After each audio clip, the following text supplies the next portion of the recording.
Well. That is more like it on this very important Saturday afternoon, Saturday evening across the Delaware Valley, around the Delaware Valley. Welcome into the the third line Jawn Flyers postgame show. I am your host, James Scores, and with me, as always, is a group of companion and also a very good friend of mine. As always, Joey Marks on this very important Saturday. Joey, how are you today, my friend? The Quack Attack got sacked, Jack. Let's go. Yeah, that's more like it, especially more so with Kota Gutierrez not even being a X factor in this game. Kind of bittersweet for the Flyers, like we always bring up here. The Flyers, on the other hand, went in today by a final score of 3-1 over in Anaheim, and I guess our buddy Pat Bernard behind the glass will always say that the Flyers went duck hunting today, and it feels like it was a good way to get off the schneid, especially right before the holiday break against Pittsburgh.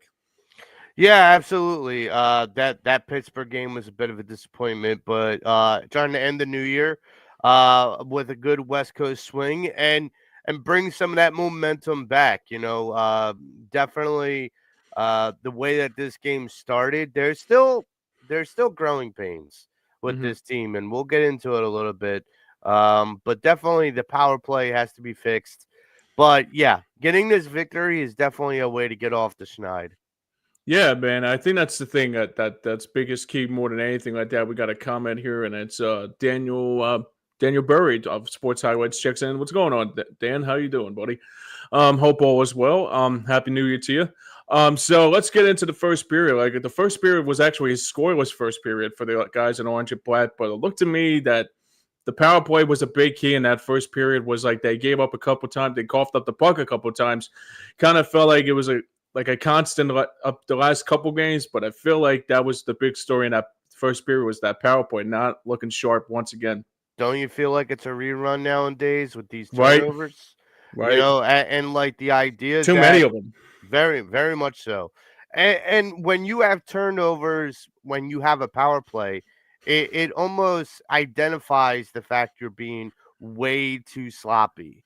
Hmm. Because when you have the power play, you should have the ultimate advantage. And when you're giving the puck away and look, Everson made a great save, but in that first period when the Ducks were shorthanded, they made a really good attempt against Everson, and they could have jumped all over the Flyers early. Luckily, Right. Everson made a good save. Prior to the game, Tortorella said that he wants to see more consistency out of Everson in net. Listen, I agree. As a goaltender, you have to show that consistency. The Ducks came in as one of the worst penalty killing teams in the league, Hmm. but the Flyers also came in as one of the worst penalty power play teams in the league. So, this just was sloppy from beginning to end. Well, that's a perfect word I would describe it too, because like John Tortorella brought it up in the pregame ritual that he talks with the media before the game, and he says we got to get rid of the sloppiness, and it felt like that was the big story in that game actually. And I think the one thing I was really concerned about more than anything is that even though the Flyers that were scoreless and all that, it was very very sloppy, like you said there, Joe. All right, let's move on to the second period. That's where the Flyers got the first goal of the game, and look to me, someone's on a hot streak right now, and that's red hot Noah Cates, and he's been like scalding hot, like coffee, like especially more so like that. And he gave the Flyers a 1-0 lead. I think early on in the second period, to give the Flyers a 1-0 lead. Yeah, he's on it here, James. I told you Who a needs to get week or hot, so right? ago. Yeah, I told you about a week ago. This guy just he's getting so close and so close, and that dam broke, and now that guy's on a heater. Mm-hmm. And you got to think about this. You got guys like him and Owen Tippett. Got Mitch is going to get his. Don't worry about that, folks. Yeah. But him and Forrester and Owen Tippett and Morgan Frost, who also had a goal. Excuse me. This game, these are guys that, like I've said before, are massive contributors, and they're shining bright right now. Now, just like Erickson, no, we got to see some consistency. And with 5 games, 5 goals in 5 games, Nolan Cates is definitely showing that consistency. Yeah, I mean, he looks like another Flyer back in the day wearing that number 27. And Reggie Leach, kind of like he has that Reggie Leach in him, don't he? You know, it's interesting to me. Tonight's game featured the Anaheim Ducks, which had a couple former Flyers, or Mhm. at least some Flyer-ish kind of guys. You had Gudis.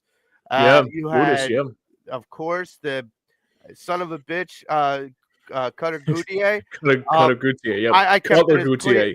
I kept it as clean as I could, Pat.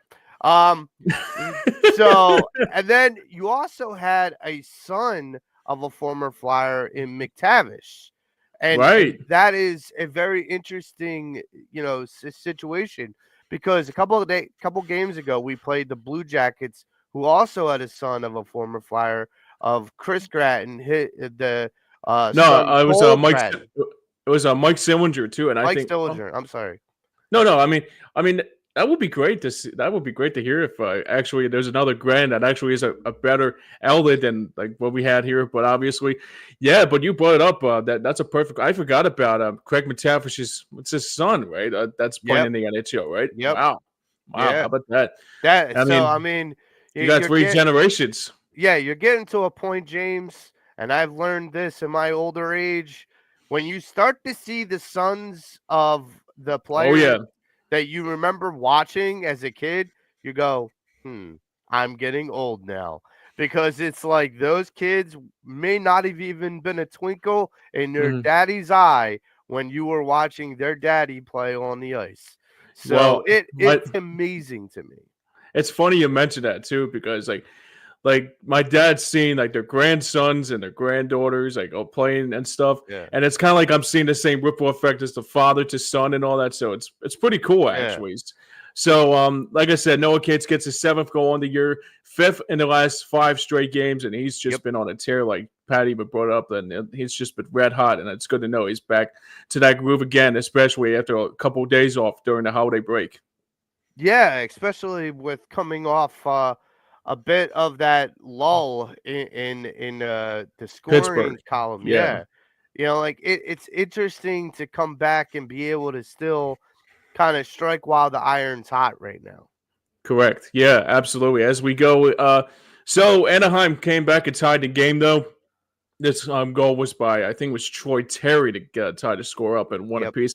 It's one goal that I wish that Samuelson could have had a better shot away and could have like stopped it better. But somehow in some way, Troy Terry made it all happen, and like that kind of remind me of another Anaheim player and Corey Perry. So it was kind of like that same kind of ripple effect. But Troy Terry tying the game up at one apiece was basically a goal that Erskine should have got back. Yeah, I think he's gonna want that back. And it's a situation that he'll grow from, and we kind of have to have, and we struggle with this in Philadelphia, patience with the goaltender. I know that's a difficult concept for It's a people big in story. Philadelphia. Like it's been a story all my life. Look like. Right. Hey, I know that's a difficult concept for Philadelphia Flyers fans to really wrap their head around, but we have to. He knows that he should have that goal back, that he should have never let that through. But that's growth. That's part of growth. You learn through your experience. Mhm. And so therefore, yeah, that one was one that he's wishing he could have had back, but it was not to be. And we go into the second intermission tied up at 1. Yeah, that was a tie game, and it looked like the Flyers. Believe it or not, I mean, the one thing that I would take out of this game, though, is that especially if the Flyers had the advantage. I mean, this is probably one of those games that it was good, but it was not like they had to need a little bit more improvement. I mean, getting the first goal was always the biggest key for this Flyers club, but not scoring that first period was kind of concerning to me a little bit. Okay, so I'm going to be honest with everybody watching. Hmm. So in the second period, I'm sitting on my couch and I'm listening to the game, Right. and I started to doze because not because I'm tired, but because the game just felt like it had no energy to it. It And didn't. that was kind of like it felt like both teams were both equally inadequate to Yeah. be exciting. And Yeah. so I was like, okay, I'm nodding off. And then all of a sudden after the second intermission, I went into the kitchen. I splashed some cold water on my face. I'm like, okay, this is what the Flyers need to do. Splash some cold water on your face and wake up and let's go. Because this is the Yeah, beginning of a long road trip that we need to do well in. And this is absolutely. where it starts. So lead us into the third period, James. Sure, and that's how the third period came. And the third period was basically a little bit better than it was in the second stanza, going to admit. But the third period, that's when the Flyers got back the lead, and Morgan Frost, I mean, somehow in some way, it looked like it was a pass, but found a way into the Carolyn and made it a 2-1 lead for the good guys. Well, I splashed some cold water in my face.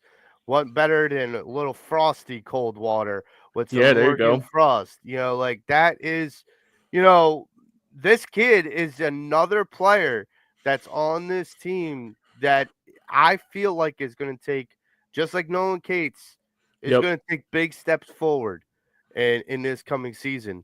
And so for me, I have Ooh, I like that. big expectations for both Cates and Frost going forward for the remainder of the season.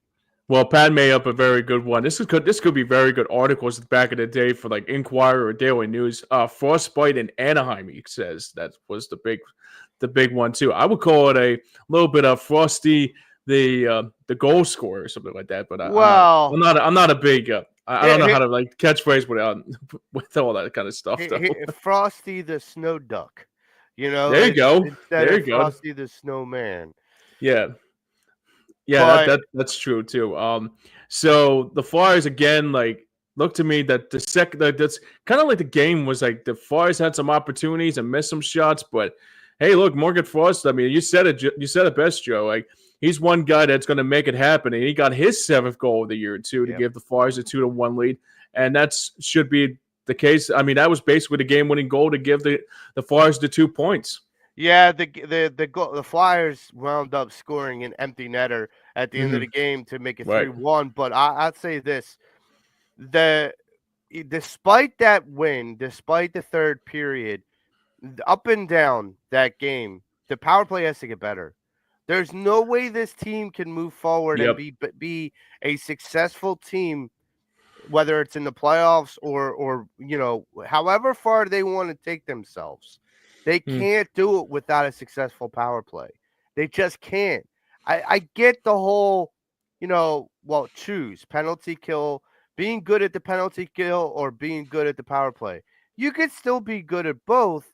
It's a matter of the personnel you put out there. And I think Tortorella is still playing around with those lines, with the power play and the penalty kill lines.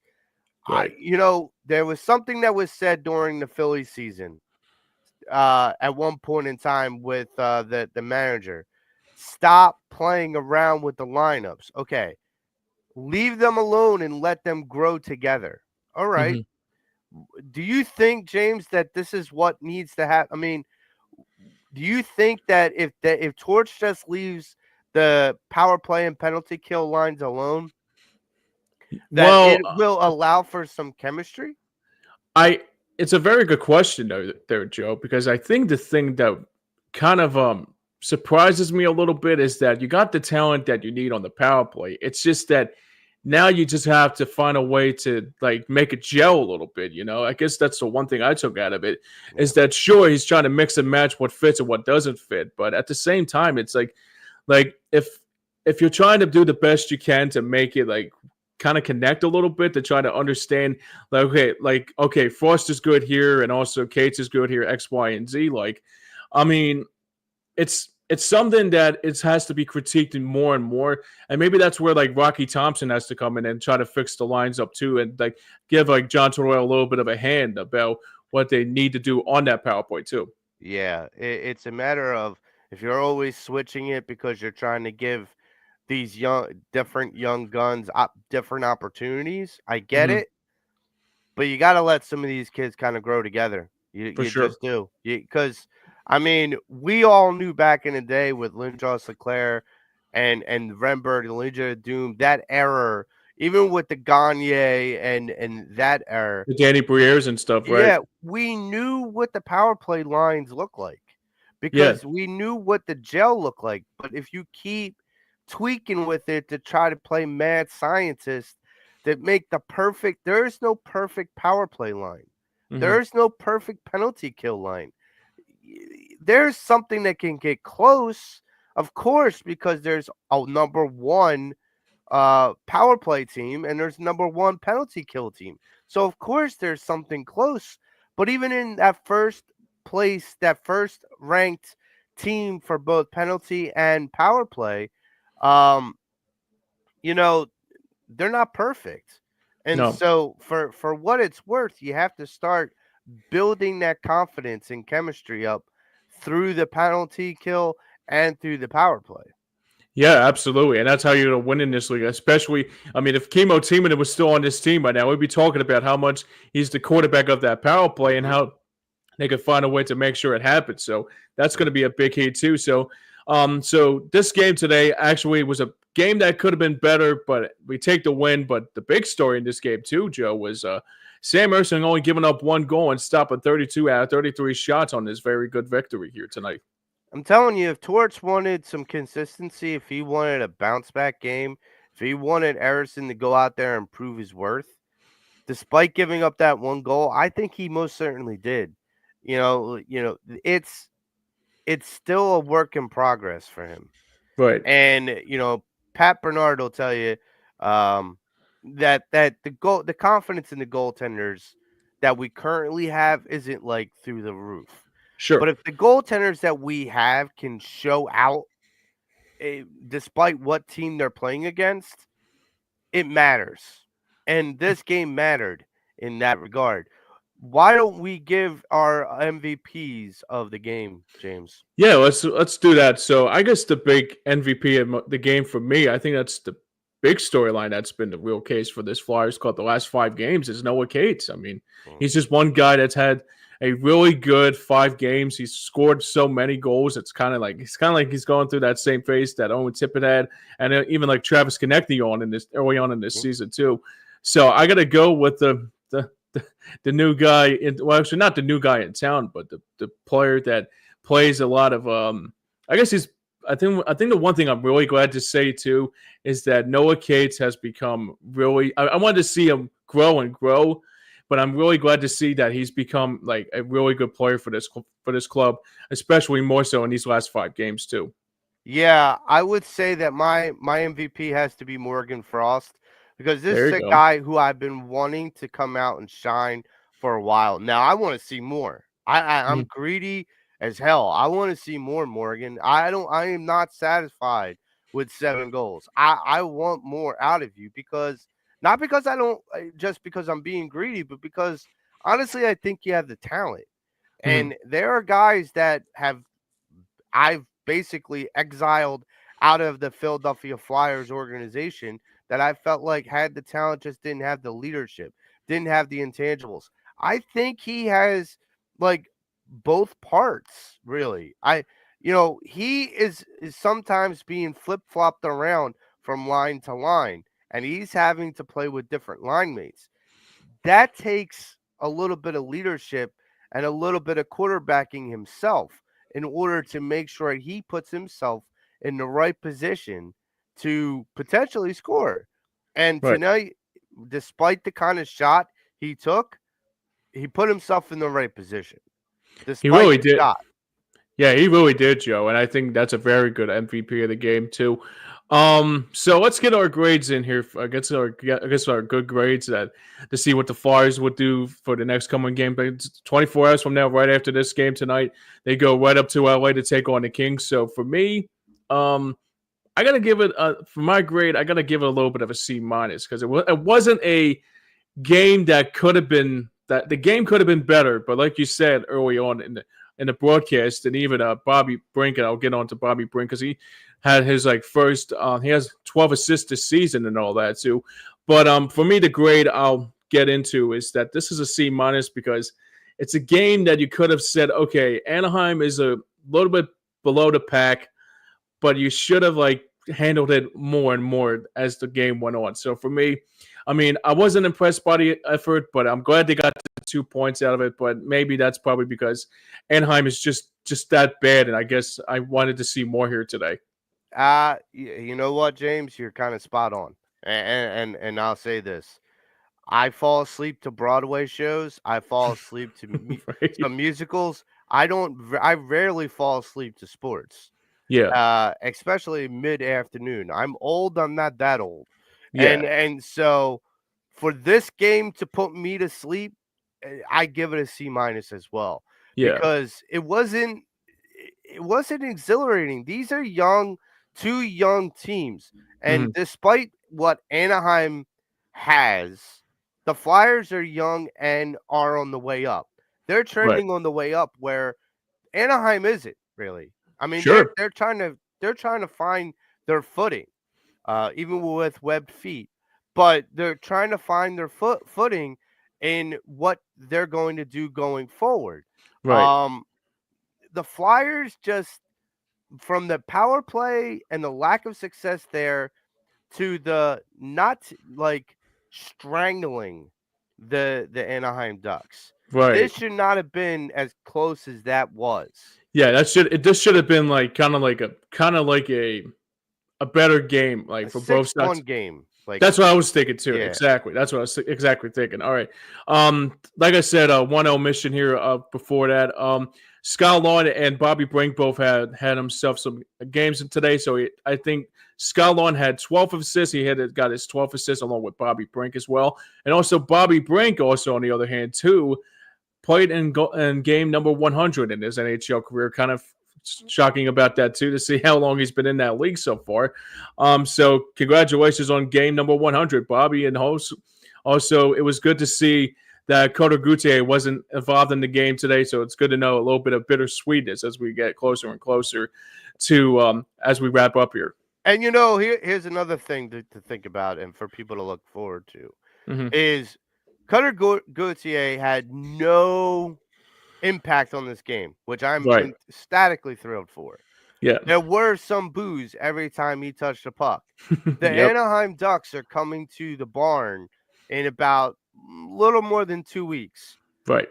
That guy is going to get booed again. But Immensely, this I think time, too. I want Philly to be in his head. I want that guy to crumble like Ben Simmons does Ooh. underneath the Brooklyn Bridge. That's a good line to wrap up. That's a good mic drop too, man. I think you should drop the mic right there, buddy. All right, let's check out some quick around the National Hockey League on this very important Saturday of first of a few games here today to begin the how to end the 2024 high note. So, like I said, the Flyers win today by a final score of 3-1. Montreal winning over Florida today, 4-0. That's a big one. Kings next opponent for the Flyers tomorrow at 9 o'clock p.m. as they played a second of a back-to-back. They win today 4-3 in overtime against Edmonton. Seattle over Vancouver 5-4 at OT. Later on tonight, around a couple minutes from now, it will be Alex Ovechkin coming back to the Capitals. He's played coming back after a broken leg, so he'll be playing in his first game since that injury. He'll be taking on Toronto. That's a 7 o'clock puck drop. Rangers taking on the Lightning. That is also 7 o'clock. Winnipeg and Ottawa also 7 o'clock. Carolina and New Jersey at 7 o'clock. 7 o'clock between Boston and the Blue Jackets. Penguins taking on the Islanders. That's a 7:30 puck drop. And San Jose wraps up the night between the Flames and the Sharks. That's a 10 o'clock puck drop. The next time the Flyers will be playing after the Kings will be San Jose on New Year's Eve. And also a quick around the National for tomorrow's slate. It will be the Blues taking on the Sabres. Ducks taking on the Oilers. Canadians taking on the Lightning. Capitals taking on Detroit. Islanders taking on the Penguins. Minnesota taking on the Senators. Flames taking on the Golden Knights. And Chicago takes on the Dallas Stars. And that will be their last game before the NHL Winter Classic on New Year's Eve. Now that's going to be interesting with the Ducks coming off this loss and now going to play the Oilers.